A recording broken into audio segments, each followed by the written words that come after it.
Di bandara, pesawat Gulfstream geus lila nungguan di hanggar. Kang Bahar geus datang jeung Ichiro kana mobil anu disupiran ku Kang Emus. Kang Bahar jeung Ichiro langsung dariuk nungguan di jero hanggar. Kang Emus mah balik deui. Ilyas jeung Paul oge daratang mawa mobil sewang-sewangan. Saenggeus markirkeun mobilna duanana arasup ka hanggar bisnis langsung ngariung jeung Kang Bahar sarta Ichiro. Iring-iringan dua mobil Ishak akhirna datang. Ishak kaluar ti heula muka pantau keur Udin. Ningali Udin datang kabeh narangtung manggut mere hormat. Tilu pengawal Ishak langsung ngabedega deket tangga pesawat. Dua Rolls-Royce langsung puter balik kaluar ti hanggar.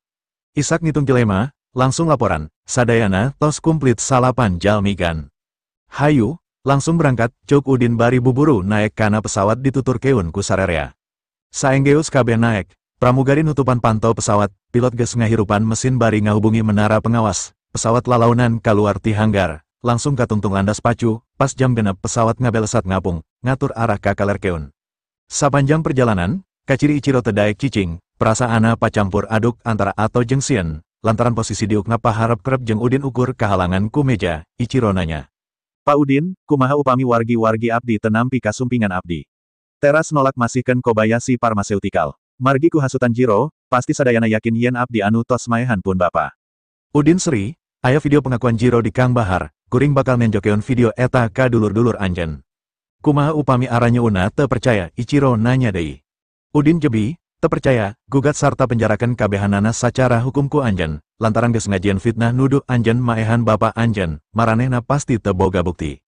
Udin ngareret kana kaca jendela, ketinggian jelajah geus di saluhuran Mega, terus nyarita deui ka Ichiro.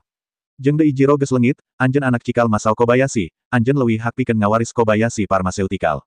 Lamun aya dulur-dulur anjeun anu teu satuju, usir kabeh sina ngurus dirina sorangan.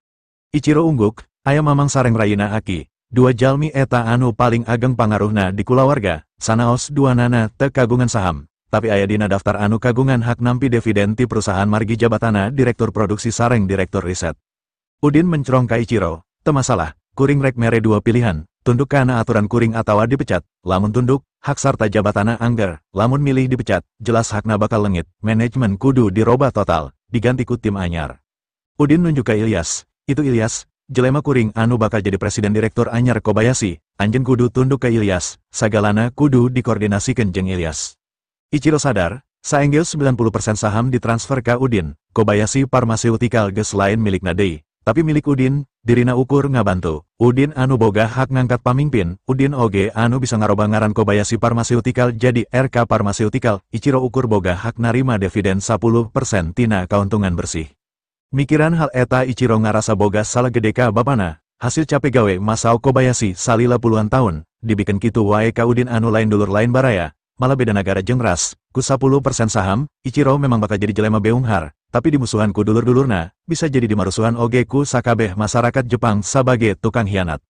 Awalna hayang ngarebut ubar ajaib titiandi, rek ditiron sarta rek dipake ngubaran Masao anu kerstruk, tenyang ka akhirna bakal kieu, ngaran gede kulawarga Kobayashi hancur akibat kalakuana.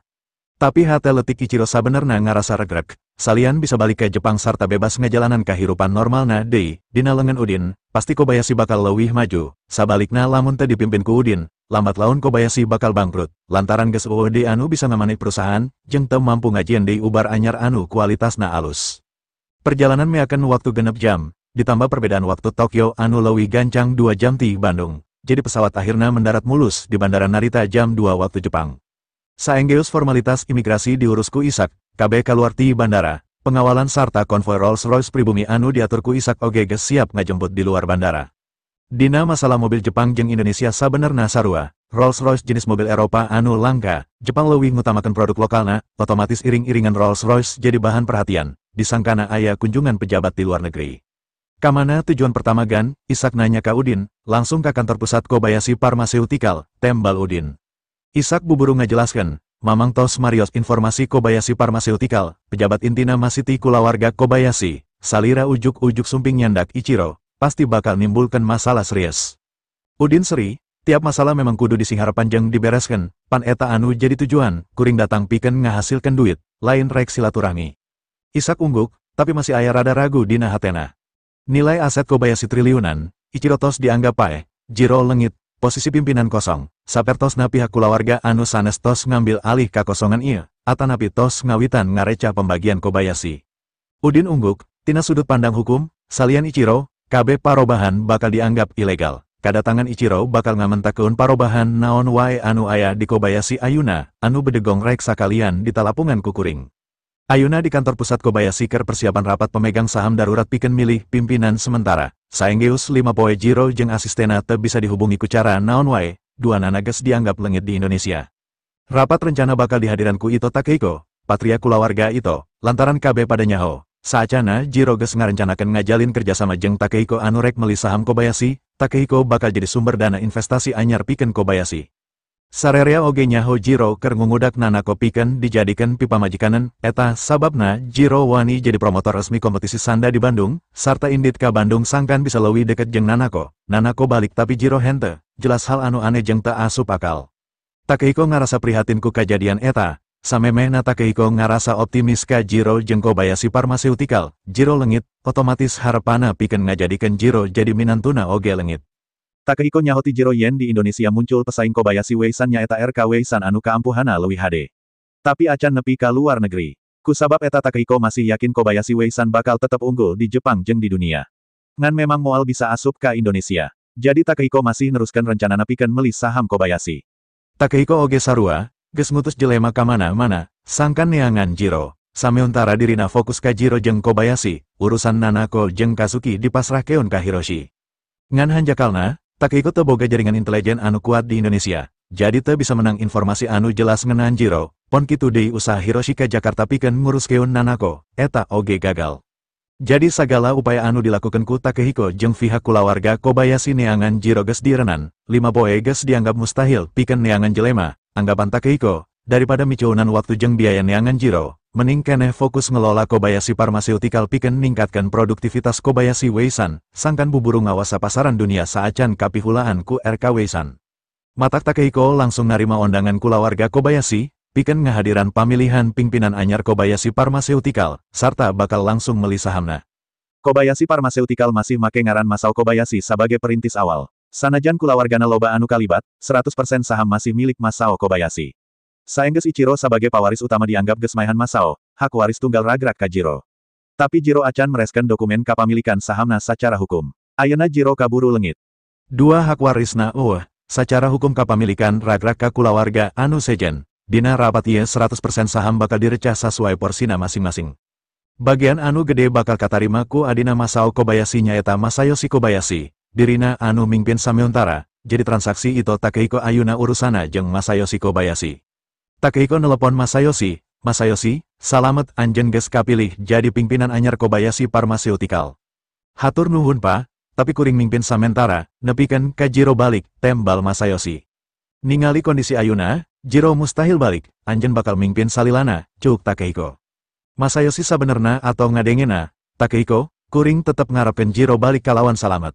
Kuring nelepon lain rek ngabahas deui masalah Jiro, tapi neruskeun rencana kuring pikeun meuli saham Kobayashi Pharmaceutical. Kuring masih optimistis Kobayashi Pharmaceutical bakal tetep bisa maju sanajan teu dipimpin ku Jiro, cuk Takehiko.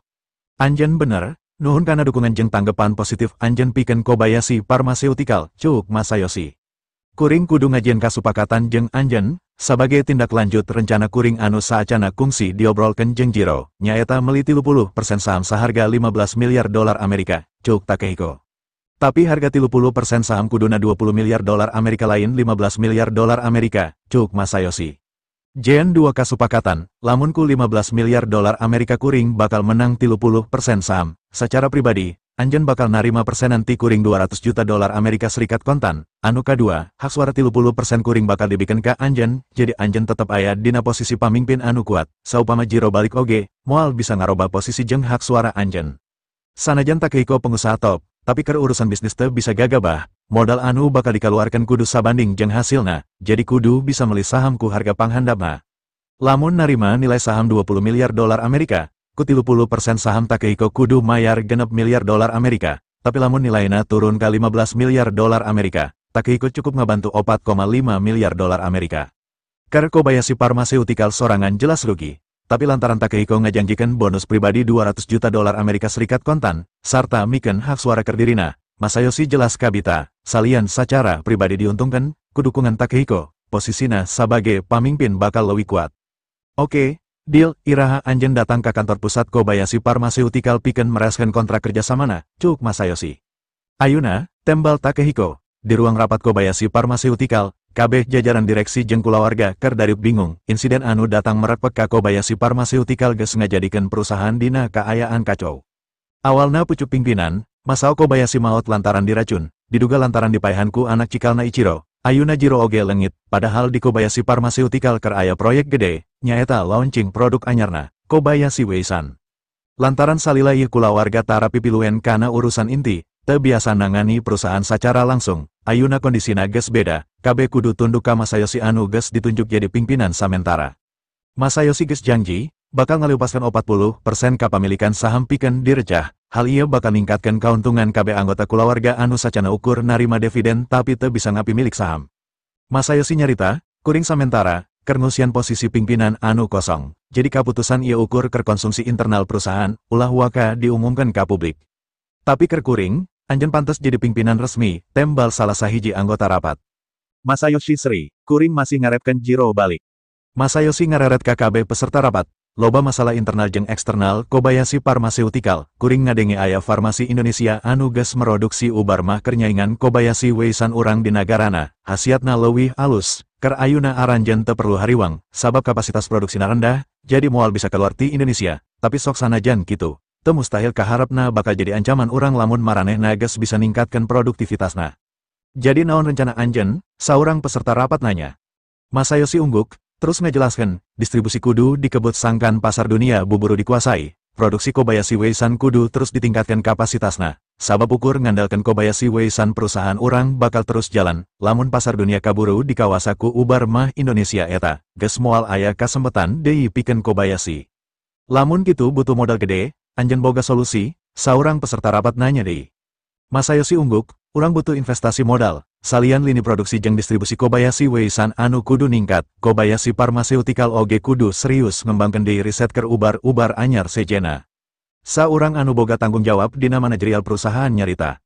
Jelas butuh anggaran gede, naon anu rek diinvestasikeun, posisi kas ayeuna keur minim. Masayoshi ungguk deui, kuring ngarti, ku kituna kudu ngagaet investor ti luar. Basis produksi anyar di Osaka geus meakeun duit gede, ayeuna paling sautikna butuh $1 miliar Amerika keur ningkatkeun laboratorium hungkul. Saha mitra anu rek digaet, cuk saurang nanya, Masayoshi ungguk.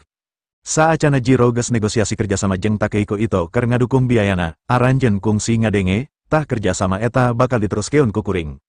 Kabeh peserta rapat ungguk, kabeh nyaho Jiro ngincer investasi ti Takehiko, malah hayang jadi minantuna, eta alesan kunaon Jiro wani indit ka Bandung pikeun jadi promotor sanda, hanjakalna Jiro kaburu ngalengit saacan kerjasama disepakati. Kabeh jelema geus pesimis, ku ayana Jiro lengit, Takehiko pasti bakal nyabut kaputusana, ngan teu nyangka Masayoshi ngabahas deui masalah kerjasama jeung Takehiko. Valuasi naon anu rek ditawarkeun ku Takehiko, salah saurang nanya. Masayoshi dehem terus ngajelaskeun, Takehiko rek mere $4,5 miliar Amerika keur valuasi $15 miliar Amerika, eta satara jeung 30% total saham Kobayashi Pharmaceutical. Sanilai $15 miliar Amerika, kabeh kolohok bari silih raret. Awalna kamupakatan Jiro jeung Takehiko lain masalah harga, Jiro nyarita valuasina minimal $20 miliar Amerika, nah ayeuna bet turun $15 miliar Amerika. Nah nyusut, cuk saurang nanya panasaran, $22 miliar Amerika masih pantes, valuasi $15 miliar Amerika mah sarua wae jeung ngarampok cuk saurang deui. Masayoshi jamedut, aranjeun kudu sadar kondisi Kobayashi Pharmaceutical ayeuna keur kumaha, ditawarkan ka investor sejen acan tangtu aya anu wani, sedengkeun urang butuh gancang, lamun urang teu buburu gerak, pangsa pasar dunia bakal dicapluk ku kompetitor urang, $15 miliar Amerika geus kaasup alus. Nyatana naon anu disebutkeun ku Masayoshi memang asup akal, Kobayashi Pharmaceutical kudu buburu, ukur Takehiko anu masih daek ngabantu dana dina kondisi Kobayashi Pharmaceutical keur acak-acakan, investor sejen acan tangtu daek. Takehiko boga anggapan prospek Kobayashi masih alus, lamun digas ti ayeuna, dina satahun $4,5 miliar Amerika anu dikaluarkeun tangtu bakal balik deui, kadituna tinggal ngedukan untungna. Kobayashi Pharmaceutical ibarat reuk mogok anu kabeakeun solar, sakilo di tukangeuna aya bes RK Pharmaceutical keur ngebut rek nyiap, lamun treuk teu buburu di usian solar sangkan maju, moal lila bakal kasiap, hiji-hijina jalan treuk kudu di usian solar, jadi sanajan anggar bakal kasiap, tapi treuk masih bisa tetap ngajaga jarak aya di harapan bes rada lila. Ngarepkan value saluhuran 15 miliar dolar Amerika pamohalan, jadi tawaran Takehiko 15 miliar dolar Amerika keur nyuntikan dana 4,5 miliar dolar Amerika cash, ieu geus hiji peluang gede, lebar lamun dilesotkeun. Akhirna KB peserta rapat satuju sarta ngadukung kana kaputusan Masayoshi, keur ngablok RKW San sangkan teu asup ka pasar dunia. Masayoshi ato, lamun Takehiko geus nandatangan kerjasama sarta geus nyuntikeun dana 4,5 miliar USD, dirina bakal narima 200 juta dolar Amerika Serikat, jelas Masayoshi bakal beunghar ngadadak. Masalah Kobayashi Pharmaceutical pada akhirna bakal bangkrut, keur Masayoshi teu paduli, manehna tetep bakal bisa hirup senang ngandelkeun bonus 200 juta dolar Amerika Serikat eta, sabab sanajan diperjuangkan oge nasib Kobayashi Pharmaceutical tetep moal mampu ngalawan perkembangan RK Pharmaceutical, sanajan ukur farmasi letik tapi prospekna leuwih alus ti Kobayashi Pharmaceutical anu geus kalengitan pamingpin intina. Masayoshi langsung melepon Takehiko sangkan buburu datang, lantaran kantor Takehiko jeung kantor Kobayashi Pharmaceutical masih di kawasan Ginza Tokyo anu mangrupakan kawasan komersial, jadi 10 menit oge pasti nepi. Beres nelepon, Masayoshi langsung nyarita ka peserta rapat. Sakedeng deui Takehiko datang rek mereskeun kontrakna, lamun 4,5 miliar dolar Amerika geus katarima, langsung pake kabeh keur nahan dampak perkembangan RK Weisan di pasar dunia, si kabeh celah pasar ku produk Kobayashi Weisan. Kabeh peserta rapat keprok bunga, saupama Kobayashi Pharmaceutical teu bisa ngahasilkeun kauntungan oge, ku 4,5 miliar dolar Amerika geus cukup pikeun nahan kabangkrutan salila 45 tahun kaharep. Takehiko dibaturan ku Hiroshi sarta dua pengawalna. Hiroshi aslina memang asisten pribadi Takehiko. Kamari ngabaturan Nanako ka Indonesia soteh kulantaran Takehiko ngarasa hariwang ka Nanako, jadi kudu dibarengan ku Hiroshi pikeun nguruskeun kabeh akomodasi Nanako salila di Indonesia. Ayeuna Nanako keur ngajalanan pemulihan diri di Kyoto. Hiroshi karek balik ti Jakarta tadi isuk, pikeun nguruskeun rujukan ti panitia Sanda Indonesia, tapi teu mawa hasilna naon. Takehiko geus nganalisa laporan keuangan jeung penjualan Kobayashi Pharmaceutical dina 2 tahun ka tukang. Tidinya ka tempo prospek Kobayashi Pharmaceutical kaharepna bakal alus, jadi teragu deui pikeun meuli saham Kobayashi Pharmaceutical. Jadi dina pandanganan nunda modal 4,5 miliar dolar Amerika sarua jeung melak emas dina tanah subur, kauntunganna pasti bakal gede. Takehiko nyarita ka Hiroshi, kuring teu nyaho aya naon jeung Jiro, piraku bisa leungit teu pupuguh. Hiroshi oge teu ngarti, sata acan Nanako tampil di final, Jiro memang tos teu katawis, tapi teu acan check out di hotel, anu satu wacana Jiro anu kedah masikeun medali ka juara, kumargi Jiro teu sumping. Akhirna wali kota Bandung anu ngawakilan, hal aneh upami Jiro teu paduli kana momentum eta. Takehiko ngarahu, satadina kuring hayang ngawinkeun Nanako ka Jiro, ayeuna Nanako gering, Jiro oge leungit, Nanako teuing nepi ka iraha bakal disiksa ku panyakitna, nasibna pikarunyaan pisan. Hiroshi nyarita deui, salinan rekam medis tos dikintun ku abdi ka ahli medis di Amerika, kantun ngantosan waleran, nah pihak Amerika sanggem ngadamangkeun, upami sanggem, Nanako kedah saenggalna diterbangkeun ka Amerika. Takehiko ungguk, bener, anjeun kudu terus berusaha, kuring teu bisa fokus ka ditu kadiu, pokona urusan Nanako masrahkeun ka anjeun. Hiroshi nanya, kumaha perkawis Kazuki, masih bade ditangani ku abdi. Takehiko jebi, teu kudu meakeun energi pikeun ngurus Kazuki. Bere pesangon terus pecat, gara-gara Kazuki anu teu becus ngalatih, anak kuring jadi korban, anjeun kudu fokus ka Nanako. Hiroshi kerung, sanes kalepatan Kazuki, Nanako anu teu nurut, kekeh hoyong ngiringan final, lawan Nanako sareng guruna memang hebat. Takehiko mencerong ka Hiroshi, hebat naon, denge keun, Indonesia ukur ngabogaan hiji bela dirinya eta pencak silat, sedengkeun Jepang loba, karate, ninjutsu, onmyoji jeung sajabana, Kazuki ukur karateka anu loba gaya, piraku elehku pencak silat. Hiroshi kolohok, ninjutsu sareng onmyoji, memangna masih aya, eta pan ilmu bela diri kuno Jepang anu ngagunakeun kakiatan supranatural, anu aslina tos punah. Takehiko buburu ngajelaskeun, ari anu diparake ku para ninja, memang nacuk anjeun eta naon, ninja masih aya, hartina ninjutsu jeung onmyoji oge aya keneh. Hiroshi ungguk, abdi kantos ka kota Iga, tempat lahirna seni ninjutsu, memang masih aya anu ngembangkeun ninjutsu, tapi katawisna ku abdi, ukur atraksi akrobat anu dikombinasikeun sareng sihir, teu sapertos cabang bela diri. Takehiko jebi, anjeun mah rupa pinter tapi wawasan kurang, ninjutsu sajati eta bela diri paling hebat dina sejarah Jepang, Minamoto no Yoshitsune contona, samurai Jepang anu paling dipikasian lantaran kemampuan ninjutsuna, ayeuna masih dipelajari ku klan ninja, sarta diparake keur pengawalan-pengawalan kulawarga top Jepang, tapi jelas, privasi sarta popularitas ninja moal diekspos ka publik. Takehiko ngarenghap terus nyarita deui, acan lila aya saurang ninja ti klan Yamaguchi, pae misterius di pamandian Cipanas Hokkaido milikna anu dijaga ketat, anjeun inget. Hiroshi ungguk, saur berita dina TV akibat pendarahan otak. Takehiko nya kakak, anjeun salah, Pendarahan otak akibat naon, tanda tidak gor tanda kekerasan, teboga riwayat panyakit dina sirah, anu bisa ngelekeun saurang ninja ti klan Yamaguchi jelas saurang master ninjutsu ti klan ninja anu sejen. Hiroshi kolohok, sanajan berita dina TV ngabarkan paehna akibat pendarahan otak, tapi Hiroshi teu ragu kana omongan Takehiko tara wani ngucapkan kalimah, lamun dirina teu ngarasa yakin, ucapana pasti boga dasar anu kuat. Hiroshi ngaduga pasti Takehiko oge boga backing ti kalangan ninjutsu. Tapi Hiroshi teu wani tatanya ngeunaan hal eta, sebagai asisten kepercayaan, aya hal anu perlu nyaho jeung aya anu memang teu meunang nyaho. Tugasna ngan ukur ngalayanan pangabutuh kulawarga itu tapi teu meunang nyampuran hal-hal anu sifatna pribadi. Wawasan abdi memang cetek, abdi teu nyangki master ninjutsu masih aya. Takehiko ungguk, hanjakalna master ninjutsu ukur pinter maehan, tapi teu bisa nyagerkeun jelema, lamun sek bisa, Nanako moal nepi ka kudu katalangsara ka papanjangan. Takehiko ngarahu, sakeudeuh deui nepi ka kantor Kobayashi Pharmaceutical, isukan anjeun kudu maturan kuring ka Kyoto, kuring rek cuti heula pikeun maturan Nanako. Mangga juragan, tembal Hiroshi manggut, rombongan udin karek satengahing perjalanan, bandara memang rada jauh ti kantor Kobayashi Pharmaceutical. Jadi Takehiko leuwih ti heula nepi tibatan udin, di ruang rapat, Masayoshi geus mere parentah ka sarerea sangkan ulah aya anu wani nyaritakeun RKW-san di harapan Takehiko, ngajaga bisi Takehiko ngabolaikeun niatna. Takehiko teu nyaho masalah eta, waktu asup ka ruang rapat, kabeh peserta rapat narangtung ngeprokan ngabagiakeun, hal ieu ngajadikeun Takehiko tambah sumanget. Masayoshi nitah diuk dina kursi anu memang geus disadiakeun keur Takehiko. Mangga calik pa, Takehiko ungguk terus diuk, basa aya keneh Jiro, kuring hayang pisan datang ka dieu, kakara ayuna kuring bisa asup ka kantor anjeun, sarta diuk ngariung di ruang rapat Kobayashi Pharmaceutical, hiji kahormatan pikeun kuring.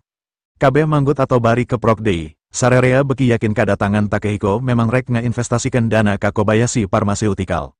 Takehiko nyarita deui, kuring optimis kana prospek usaha Kobayashi Pharmaceutical, kuring sadia ngadukung, jadi kadatangan kuring ka dieu ayeuna, pikeun ngawujudkeun niat eta, nandatangan kontrak, terus nyuntikeun dana, kumaha pendapat aranjeun. Masayoshi buburu ngajelaskeun, kabeh geus mupakat saacan anjeun datang, jelas kabeh satuju. Takehiko ungguk, lamun kitu, buru beresken, sabab kuring rek ka Kyoto isukan, lamun geus beres, kuring rek nitah bagian keuangan itu grup sangkan transfer duitna. Takehiko ngararet ka Hiroshi, kaluarkan kontrakna, bikin ka Masayoshi sina dibaca heula. Hiroshi buburu ngaluarkan sababaraha salinan berkas kontrak anu geus disiapkan samemehna terus dibikin ka Masayoshi. Detail kontrak tos jelas, investasi sanilai 15 miliar dolar Amerika sarta masrakeun dana 30% tina nilai saham, nyaeta 4,5 miliar dolar Amerika. Upami teu aya koreksi, dana ditransfer saatosna sadayana berkas ditanda tangan. Kabeh maca, dipariksa kata per kata kalawan taliti, sabab dinilai aman teu ngandung resiko nanaon, sararea ngararet ka Masayoshi bari ungguk, akhirna Masayoshi nanda tangan leuwih ti heula. Saenggeus Masayoshi, Takehiko oge nanda tangan, masing-masing pihak narima salinana. Takehiko langsung transferkeun dana 4,5 miliar dolar Amerika ka rekening Kobayashi Pharmaceutical. Saterusna anggota Dewan Kobayashi Pharmaceutical kudu ngajukeun permohonan ka Departemen Perdagangan Tokyo sangkan secara resmi ngarobah kapamilikan saham 30% Kobayashi Pharmaceutical ka Ito Takehiko. Saenggeus ngadengeti bagian keuangan yen 4,5 miliar dolar Amerika geus asup, Masayoshi atau pisan, langsung ngajak sasalaman ka Takehiko bari ngarangkul. Mimiti ayeuna, anjeun boga 30% hak suara di Kobayashi Pharmaceutical. Kabeh peserta rapat keprok deui, ngucapkeun salamet ka Takehiko. Takehiko seri, ulah hariwang, kuring moal pipiluan kana operasional Kobayashi Pharmaceutical, kabeh hak suara kuring dipasrahkeun ka anjeun, jadikan Kobayashi Pharmaceutical farmasi top dunia, jadikan mesin penghasil duit, urang kedu kauntungan babarengan. Dina kaayan kabeh keur suka bungah, panto ruangan rapat didorong ti luar, udin anu munggaran asup. Saha anu geus wani ngajian kaputusan, kabeh jelema ngareret ka udin, kabeh kolohok, saha, urang mana, sabab kabeh anu wawu kecuali Hiroshi, jadi sararea ngaduga udin ukur salah asup. Takehiko ningali anu asup lain urang Jepang buburu nanya. Saha maneh, rek naon asup ka tempat ieu tanpa izin? Udin seri, kuring pamilik 80% saham Kobayashi Pharmaceutical, kuring kudu menta izin ka saha, justru kuring rek nanya, keur naraon aranjeun ngariung di dieu tanpa izin ti kuring. Masayoshi langsung ambek, ulah heui, anjeun jelema luar, kabeh ken kungsi nempo banget anjeun saacana, naon maksud anjeun ujuk-ujuk ngaku ngabogaan 80% saham. Pa Udin, anjeun aya di dieu, Hiroshi nanya kolohok. Udin seri, Hiroshi, kunaon kuring bet bisa panggih jeung anjeun di mana-mana. Anjeun wawu, Takehiko ngareret ka Hiroshi, Hiroshi ngahareos ka Takehiko. Jalmi eta namina Udin, urang Indonesia, anu nyababkan Kazuki lumpuh. Takehiko molohok, sabab teu ngarti kunaon Udin datang ka Tokyo, ka kantor pusat Kobayashi Pharmaceutical bari langsung wani asup ka ruangan rapat. Hiroshi oge sarua bingung, di mata Hiroshi, Udin ukur saurang pelatih sanda anu geus ngalatih Auxe. Anu leuwih aneh deui kunaon Udin nyebutkan dirina pamilik 80% saham, lamun bener boga saham sagede kitu, hartina Kobayashi Pharmaceutical memang milikna. Takehiko mencerong ka Udin, "Jang, anjeun kudu mikir, heula saacan nyarita." Udin teu wau ka Takehiko, tapi ucapan Takehiko rada seket, Udin jadi teresep. "Pa, kuring nyarita anu sabenerna," ngadenge kitu Takehiko ambek, sabab biu dirina geus ngaluarkeun duit 4,5 miliar dolar Amerika keur meuli 30% saham. Ayeuna ujuk-ujuk Udin ngaku ngabogaan 80%, pan teu asup akal. Takehiko ngararet ka dua pengawalna, usir jelema eta kaluar ti Kobayashi. Dua pengawal Takehiko lain jawara biasa, kemampuan gelutna leuwih hade tibatan Kazuki, jadi duanana langsung luncat ka harapan Udin. Hiroshi pias, sabab dirina nyaho kumaha kakuatan Udin. Hiroshi yakin, dua pengawal Takehiko moal mampu nying harapan Udin. Kazuki dilumpuhkeun ku cara dikepret tanpa bisa ngalawan sama sekali. Dua pengawal maju babarengan, nonjok Udin ti kenca katuhu, anu jadi sasaran tulang iga Udin. Bagian anu paling lemah dina awak manusia memang tulang iga, salian ipis, kahubung langsung jeung paru-paru. Lamun tulang iga aya anu potong, otomatis bakal jadi peso seket anu bakal ngaruksak paru-paruna. Kekuatan tempur Udin oge bakal langsung lemah. Udin teu ngagiwar, tapi nungguan, sabab serangana langsung kana bagian vital awakna, Udin langsung bisa nebak, yen dua jelema ieu memang ahli bela diri. Sakilat lengan Udin newak pigelang lengan lawan kenca katuhu, tonjokan lawan langsung ren, lengan Udin ngaranggem page kawas tang anu keur nyapit, teu dilesotkeun.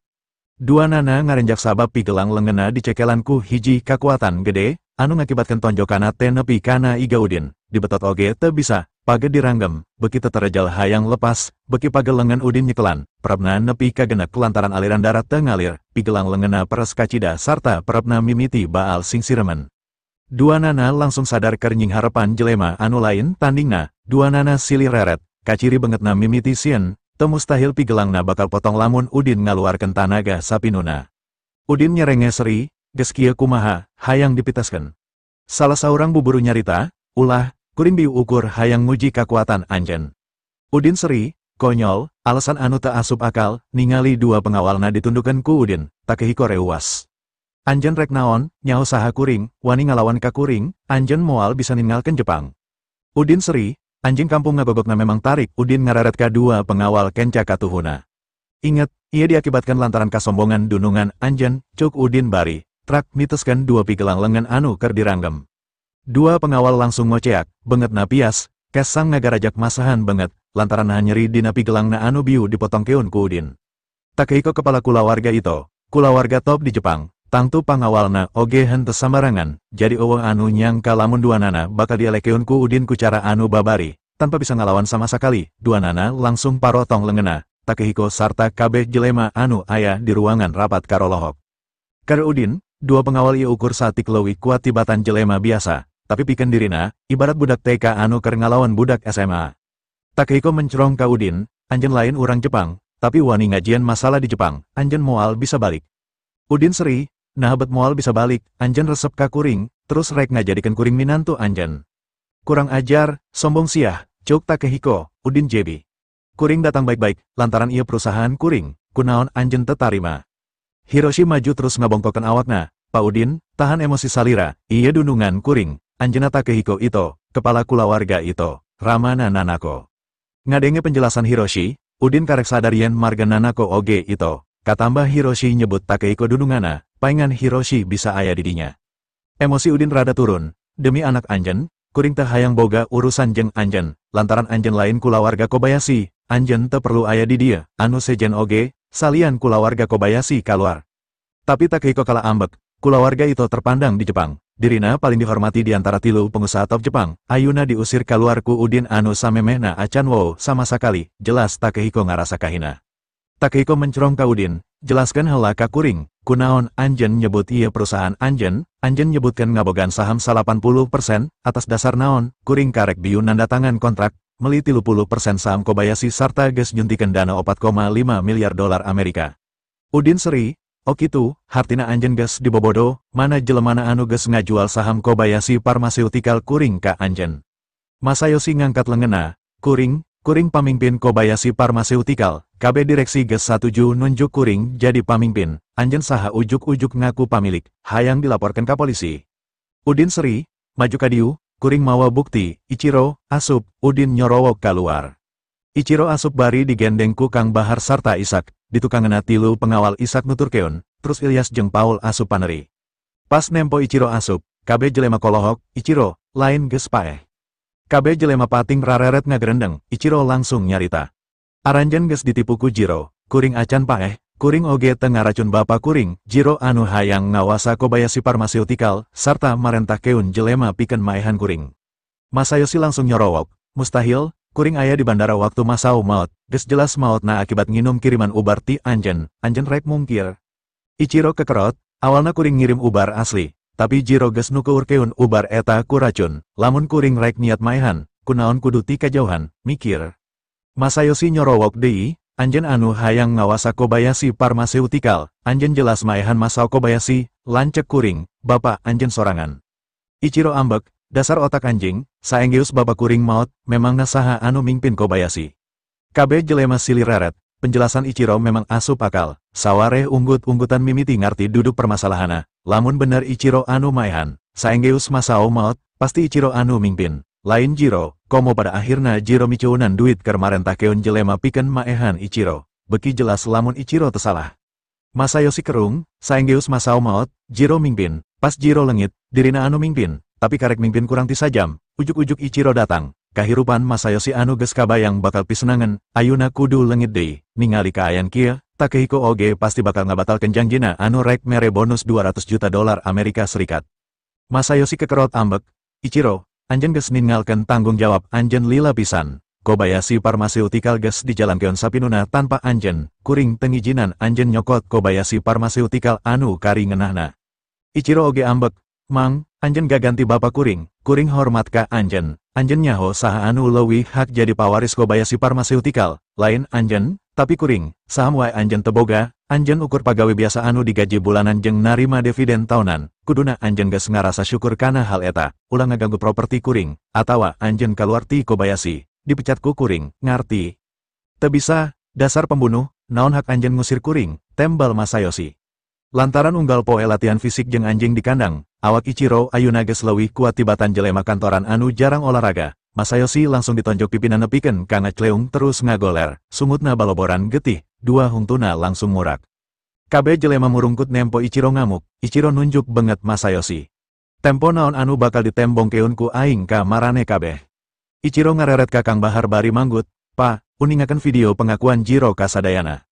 Udin ungguk ka Kang Bahar nyetujuan, lantaran eta ruangan rapat, Kang Bahar langsung mawa ponselna kana proyektor anu aya dina meja, video diputer, tampilan film langsung muncul dina screen ukuran 2x3 meter.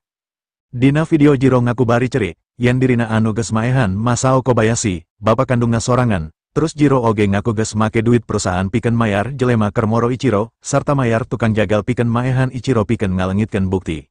Jelas kabeh ngarenjak nempona, Masayoshi ngarasa yakin Jiro geus dipaehan ku Ichiro, terus Ichiro datang pikeun ngarebut kakawasan. Masayoshi buburu nangtung bari ngelapan getih dina sumutna, dirina masih acan yakin, hese pikeun dirina menang kepercayaan jadi pamimpin kulawarga, karek oge ngajabat, ayuna Ichiro datang. Ichiro, anjeun anu geus maehan bapa anjeun, video Jiro teu bisa dijadikan bukti, Jiro pasti dipasaku anjeun sangkan daek direkam. Masayoshi ngareret ka KB jelema, nah kacurigaan kuring asup akal. Aya sababaraha urang anu umbuk ngabenerkeun, Masayoshi nyarita deui ka Ichiro. Masalah ieu kudu dipasrahkeun ka kapolisian pikeun diselidik, sanajan anjeun dinyatakeun teu salah, pamilihan pamimpin tetep kudu dipasrahkeun kana kaputusan rapat dewan direksi. Saacan polisi angges, ajeun eueuh hakna naon di Kobayashi Pharmaceutical.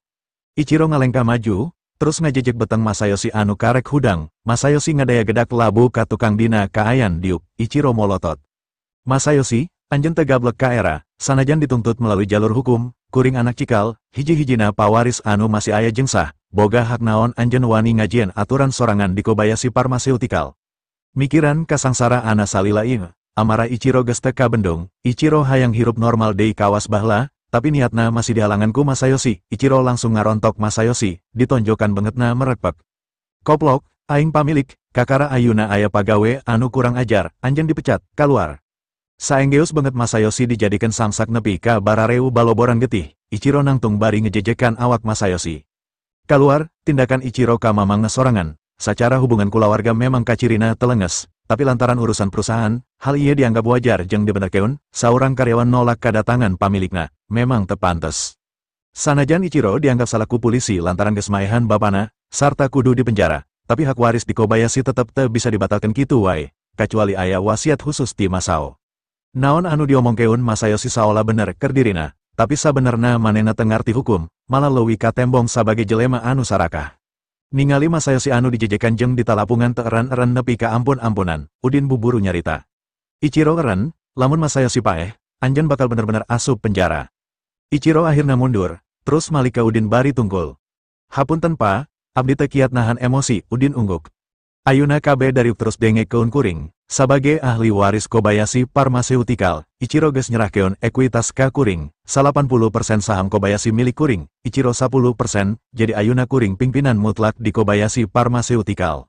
Udin ngareret ka Paul, keluarkan salinan kontrak, bagikan pikeun dibaraca. Kabeh jelema kolohok, anu paling tetarima jelas Takehiko, buburu nembongkeun kontrak anu tadi ditandatangan jeung Masayoshi. Tah baca, karek biu kuring nandatangan kontrak jeung Masayoshi, 30% saham milik kuring. Kuring geus ngaluarkeun dana 4,5 miliar dolar Amerika, ukur sesa 70% saham, anjeun teu bisa klaim 90%. Udin jebi, anjeun pengusaha, pasti ngerti masalah legalitas kapamilikan hiji perusahaan, kuring rek nanya, naon posisi Masayoshi di perusahaan ieu? Naha Masayoshi boga hak ngajual saham. Takehiko nembalan, Masayoshi pejabat sementara Kobayashi Pharmaceutical, lantaran pas proses penandatanganan kontrak Ichiro acan datang, jadi Masayoshi masih aya hak. Udin seri, saha anu ngesakeun Masayoshi jadi pamimpin, naha ngesakeun diri sorangan, kabeh saham dipimiliku Ichiro, Ichiro anu ngabogaan 100% hak suara, ukur Ichiro anu bisa ngajieun pengesahan, perjanjian anjeun teu valid. Udin nyokot hiji salinan kontrakna ti Paul, terus diasongkeun ka Takehiko. Tah tempo, ieu bukti Ichiro geus mikeun 80% sahamna ka RK Pharmaceutical sacara sukarela, saacana Ichiro anu ngabogaan 100% saham, jadi kontrak ieu anu sah sacara hukum, lamun anjeun teu tarima, kuring siap narima tuntutan hukum ti anjeun, lamun kabukti kuring anu bener, anjeun kudu daek mayar kompensasi na ka kuring. Takehiko mencerong ka Udin, lantaran Ichiro geus balik, kuring mundur tina kontrak kerja sama kuring jeung Masayoshi, tapi kuring geus nyuntikeun dana 4,5 miliar dolar Amerika ka Kobayashi Pharmaceutical, pulangkeun deui dana eta kana rekening kuring. Udin nya kakak, mulangkeun dana, anjeun tangtu acan nyaho ka kuring, kuring boga aturan sorangan dina masalah duit. Aturan naon? Takehiko kekerot, Udin seri, kuring acan pernah mulangkeun naon wae pamere ti batur, sabab prinsip kuring, lamun kuring dibere, terus pamere eta dipulangkeun deui saenggeus ditarima, eta sarua jeung kuring geus ngahina anu merena, ngarti? Takehiko nangtung bari nunjuk banget Udin, jahat, anjeun tita tadi nyaritakeun masalah hukum, kuring geus ngaluarkeun dana 4,5 miliar dolar Amerika keur meuli saham, sacara hukum anjeun kudu mere 30% saham ka kuring, lamun anjeun teu mere saham, pulangkeun deui duitna. Udin ungguk, mulangkeun atas dasar naon, kuring acan ngajieun kamupakatan nanaon jeung anjeun, anjeun ujuk-ujuk mere duit, duit anu geus dina lengan kuringnya terserah kuring, keluar, anjeun geus hak kana duit eta. Takehiko kekerot, anjeun ngarampok 4,5 miliar dolar Amerika nu kuring. Udin gogodek, saha anu ngarampok, kuring dibere. Udin ngareret ka Ishak, Mang, gusur Takehiko sarta jelema-jelema anu eueuh kaitana jeung Kobayashi Pharmaceutical kaluar ti ruangan ieu, kuring bakal neruskeun mimpin rapat. Ishak unggek, terus marentahkeun dua pengawal napikeun mawa dua pengawal Takehiko anu geus parotong pigelang leungeunna kaluar ti gedung. Ishak sorangan nyamperkeun ka Takehiko bari manggut. Atas kasadaran sorangan, sok kaluar. Ulah nepi ka kudu dipaksaku kekerasan. Anjeun ngancam kuring, Takehiko mencerong banget Ishak. Ishak seri, terus ngararet ka pengawalna anu hiji deui. Baturan Takehiko nepi kaluar ti gedung, lamun teu ngagugu, tenggelan. Pengawal Ishak ungguk, Takehiko geus teu bisa kukumaha, kapaksa nangtung, sameme ngalengka kaluar, Takehiko ngareret ka Udin. Urusan anu 4,5 miliar dolar Amerika acan beres, anjeun ulah waka ngarasa tenang. Takehiko ngalengkah kaluar dituturkeun ku pengawal Ishak. Udin netep tonggong Takehiko bari seri ipis. Saacana Udin kungsi ngadenge ti nanako yen dirina bakal dijodohkeun ka Jiro demi ngalancarkeun kerjasamana jeung Kobayashi Pharmaceutical. Takehiko hayang pisan ngabogaan saham di Kobayashi Pharmaceutical. Inget kana hal eta Udin memang terrespek ka Takehiko. Zaman kiwari masih aya bapa anu rek ngorbankeun cita-cita anak demi harta, komode pasifatan nanako anu patunggang tonggong jeung sifat Jiro, asa manglebarkeun. Di mata Udin sifat Takehiko mirip jeung Lastri. Demi duit anak kudu daek jadi korban. Jadi pikeun ngawara jelema kitu, Udin ngahaja bakal nahan duit 4,5 miliar dolar Amerika sangkan tetep aya dina kas Kobayashi Pharmaceutical, lamun kaharepna sifat Takehiko bisa robah, kahayangna mangrupa saham 30% rek dibikeun. Kari Hiroshi anu acan keluar, Hiroshi buburu nyampurkeun ka Udin. Pa, abdi ngaraos handel kana kajantenan dinten ieu, abdi teu nyangki ayeuna salira anu janten pamilik Kobayashi Pharmaceutical, hapunten kalepatan abdi sareng dunungan abdi. Udin ungguk, anjeun beda jeung nu sejen, kuring butuh nomer kontak anjeun, sa anu nyaho kaharepna kuring bakal butuh ku tanaga anjeun. Hiroshi ato, buburu ngodok saku ka meja na ngaluarkeun kartu nama, terus dibikeun ka Udin. Ieu kartu nami abdi, mangga ditampi. Udin ungguk bari narima kartu nama ti Hiroshi, terus disakuan. Hiroshi ngabongkokeun awakna ka Udin. Abdi permios pa, Hiroshi purat perot kaluar nyusul Takehiko. Kabeh jelema di ruangan rapat netep ka Udin anu diuk dina kursi pingpinan pagigir-gigir jeung Ichiro. Sararea narungguan naon anu rek diucapkeun ku Udin saterusna. Ichiro dehem, sangkan aranjeun nyaho, kuring pamilik saham 100%. Hartina kabeh kaputusan kuring, mutlak, ayeuna Kobayashi Pharmaceutical geus jadi anak perusahaan RK Pharmaceutical. Saurang manajer ngangkat leungeunna, sanajan ewe saurang acan anu ngabogaan saham, tapi saacana, di luar gaji bulanan, Bapak anjeun nyisikeun dividen sanilai 30% pikeun dibagi rata ka sararea, kaharepna hak eta kumaha. Ichiro jebi, eta lain hak, tapi kebijakan Bapak kuring, lantaran saham kuring ayeuna ukur 10%, kuring tetep bakal nuturkeun kana kebijakan Bapak kuring, aranjeun masih narima dividen, tapi jadi 3% dibagi rata. Anakna Masayoshi ambek, 30% jadi 3%, rek kumaha kuring bisa hirup ku dividen sakitu, moal nyukupan keur nutupan biaya hirup di Tokyo. Ichiro teu nyangka saenggeus Masayoshi nentang, ayeuna anakna oge teu tarima. Pikirkeun ku aranjeun. 80% geus jadi milik Pak Udin, hak kuring ukur 10%, jadi lain ukur dividen anjeun anu turun, tapi dividen kuring oge sarua, kunaon kuring daek, sabab kaharepna keuntungan RKW-san bakal 20 kali lipat tibatan keuntungan Kobayashi Pharmaceutical ayeuna, jadi ulah ningali jumlah persentasuna, tapi tempo nilaina, 3% bakal leuwih gede tibatan 30% samemehna. Udin seri, jelasna mah kieu. Anu hayang anggar digawe di Kobayashi, tetep diuk di dieu sarta denge keun pangaturan kuring saterusna, anu teu daek, sok kaluar ayeuna keneh, jen surat pengunduran diri ka bagian SDM. Anakna Masayoshi langsung nangtung sarta nyarita ka sararea. Hayu kabe urang keluar, tanpa jajaran direksi, Kobayashi Pharmaceutical moal bisa jalan, memangna saha anu geus ngagerakeun operasional salila ieu, tanpa jelema anu araya di dieu, isuk pageto Kobayashi Pharmaceutical bakal bangkrut. Udin mencerong, naon tanggung jawab anjeun di Kobayashi? Anakna Masayoshi jebi, ngaran kuring Makawa Kobayashi, kuring kepala divisi litbang, tanpa litbang Kobayashi moal bisa inovasi keur nyiptakeun ubar-ubar alus.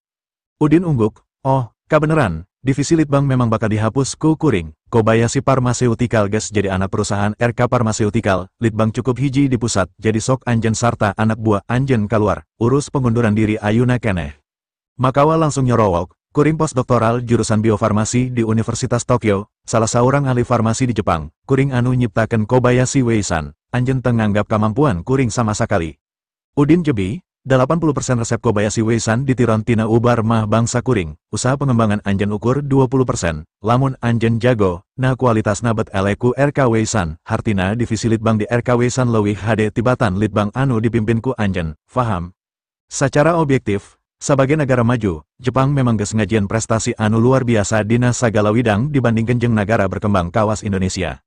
Tapi masalah ubar, hampir kabeh jieunan Jepang ukur niron terus dikembangkan sorangan ti produk negara batur, Kobayashi Pharmaceutical, Ota Pharmaceutical, Dapeng Pharmaceutical, eta diantarana, maranehna neangan resep ti negara batur terus diaku jadi ciptaana sorangan, prilakuna lain prestasi tapi plagiarisme.